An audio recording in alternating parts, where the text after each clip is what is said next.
يا صاحبي السجن أأرباب متفرقون خير أم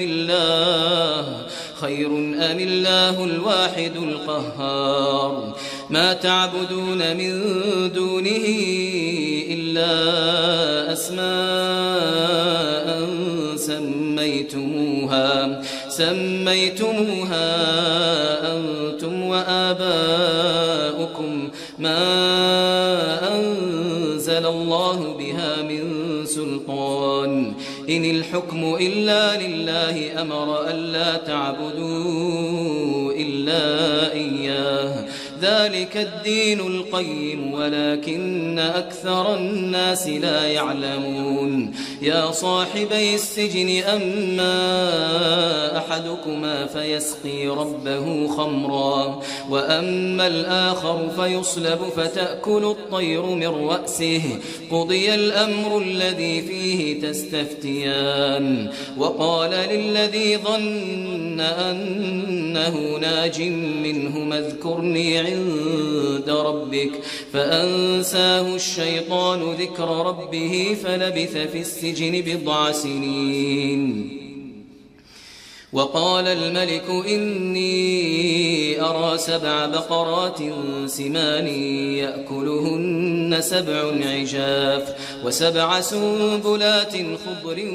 وأخر يابسات يا أيها الملأ أفتوني في رؤياي إن كنتم للرؤيا تعبرون قالوا أضغاث أحلام وما نحن بتأويل الأحلام بعالمين وقال الذي نجا منهما وادكر بعد أمة أنا أنبئكم بتأويله فأرسلون يوسف أيها الصديق أفتنا في 7 بقرات سمان يأكلهن 7 عجاف و7 سنبلات خضر وأخر يابسات لعلي أرجع إلى الناس لعلهم يعلمون قال تزرعون 7 سنين دأبا فما حصدتم فذروه في سنبله إلا قليلا مما تأكلون ثم يأتي من بعد ذلك 7 شداد يأكلن ما قدمتم لهن إلا قليلا مما تحصنون ثم يأتي من بعد ذلك عام فيه يغاث الناس وفيه يعصرون وقال الملك ائتوني به فلما جاءه الرسول قال ارجع إلى ربك فاسأله ما بال النسوة اللاتي قطعن أيديهن إن ربي بكيدهن عليم قال ما خطبكن إذ راوتن يوسف عن نفسه قلنا حاش لله ما علمنا عليه من سوء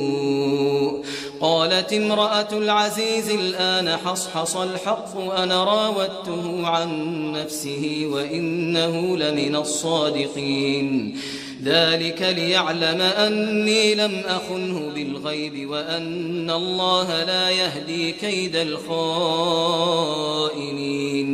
وما أبرئ نفسي إن النفس لأمارة بالسوء إلا ما رحم ربي إن ربي غفور رحيم وقال الملك ائتوني به أستخلصه لنفسي فلما كلمه قال إنك اليوم لدينا مكين أمين قال جعلني على خزائن الأرض إني حفيظ عليم وكذلك مكنا ليوسف في الأرض يتبوأ منها حيث يشاء نصيب برحمتنا من نشاء ولا نضيع أجر المحسنين